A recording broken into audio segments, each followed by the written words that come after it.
Les enseignants contractuels de l'État, réunis ce samedi 26 août dans une école à Limbaya, dans la commune de Matoto, ont rejeté catégoriquement la proposition du gouvernement faite au mouvement syndical guinéen lors des négociations tripartites.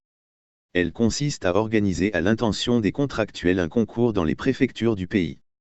À la faveur de ce rassemblement, les Camara, le coordinateur régional des enseignants contractuels de la Haute-Guinée, a demandé à ses collègues de se tenir prêts. Nous exigeons avant toute chose le paiement de nos arriérés de salaire, soit 9 mois. Nous ne souhaitons pas intégrer la fonction publique locale, a-t-il martelé.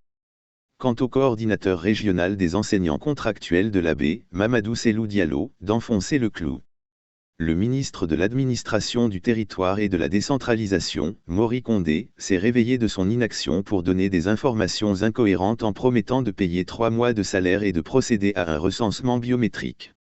Rien de tout cela n'était vrai. Le gouvernement soutient que la loi exige un concours pour accéder à la fonction publique. Cependant, il est important de noter qu'aucune loi ne prévoit d'employer quelqu'un pendant une année sans salaire. Si des dérogations sont nécessaires, elles ne doivent pas être décidées unilatéralement. L'État doit faire preuve de flexibilité et accepter d'intégrer tous les enseignants contractuels à la fonction publique sans concours. Nous demandons cet engagement avant la rentrée des classes, a-t-il expliqué. Pour sa part, le coordinateur national des enseignants contractuels de l'État, Alzeni Mabinti Camara, a rappelé qu'ils sont près de 20 000 enseignants contractuels de l'État. Il n'y a qu'un seul message que nous voulons adresser aux autorités de la transition. L'éducation n'est pas une priorité dans notre pays, et elle n'a jamais été une priorité. De nombreux enfants restent à la maison faute d'enseignants.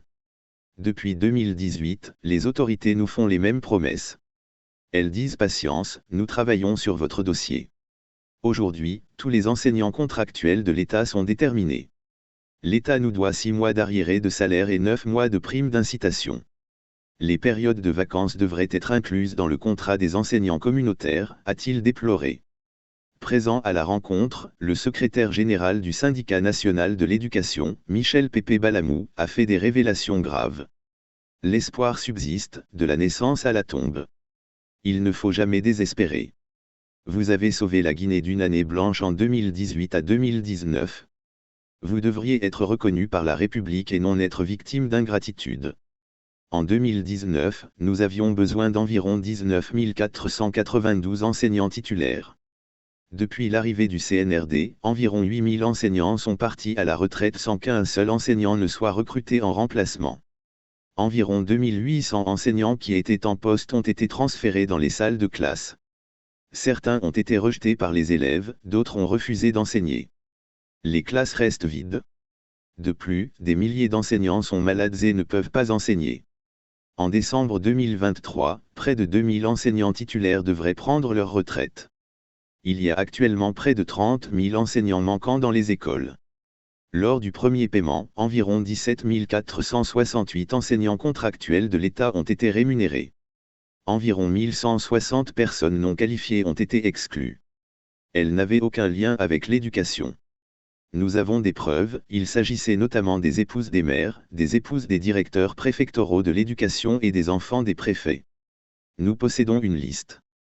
Ceux qui prétendent vous donner des leçons de morale sont ceux qui cherchent à s'infiltrer.